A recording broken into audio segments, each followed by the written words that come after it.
Yes, I finally did it. I managed to not get scammed and buy some actual good analog goggles. And yes, I bought this with your money from the Patreon review fund, so this video is not sponsored or biased in any way, and it's completely in your best interest.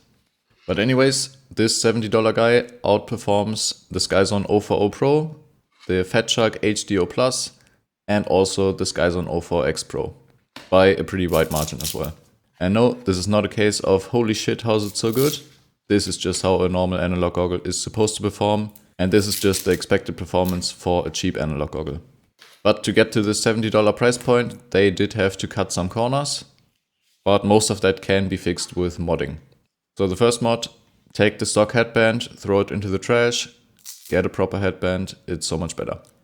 But if you do that, the goggle is gonna rest on your nose, which is a bit uncomfortable. So I did a second mod and I cut off these little flaps and I glued on some foam where the nose sits, and this is so much better.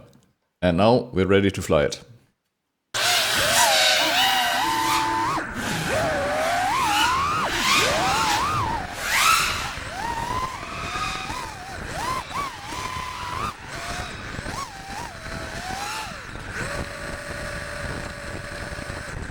And as you can see, the DVR is kind of ass, but honestly it's quite impressive that it has one in the first place.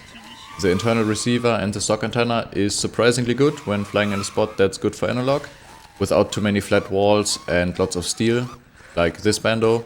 And under these conditions, the range is pretty good.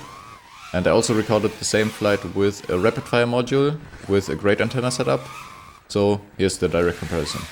But when you fly at a spot with really bad multipathing, like this IKEA, it performs significantly worse than the rapid fire module. You get quite a lot of flashing, color shifting and image rolling, which is pretty distracting and basically doesn't happen at all with a rapid fire or TBS Fusion module. But this is basically the worst possible condition to be flying in. And analog always sucks at these kind of spots. It would probably handle the multipathing quite a lot better if you replace the stock antenna, and that's pretty easy to do if you have the correct adapters, because this goggle has an RP SMA connector. So you need an RP SMA to SMA connector, and then you can screw in any normal SMA analog antenna. And there's one more thing which is pretty weird about this goggle, and that is the screen only supports 16:9, and when you fly with a camera that is set to 4:3, the image will be stretched. So it's a bit like playing Counter-Strike in 4:3 stretched mode. The pros all do it for dubious reasons, but you get used to it and it works fine, but it is a little bit weird.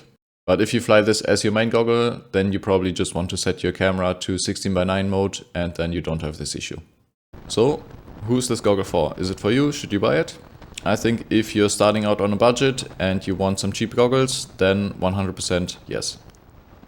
If you already have digital goggles and you want analog goggles for tiny whoops, then yes.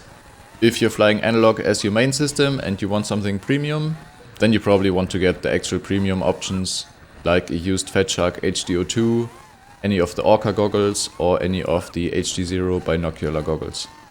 The HD0 Box Pro Plus is also an option, but it's in a pretty awkward spot when it comes to pricing, because it is 4 times more expensive than this VR04, and I'm pretty sure it's not gonna be 4 times better. So if you're aiming for the $300 to $400 price point, then the only sensible option is used goggles in my opinion.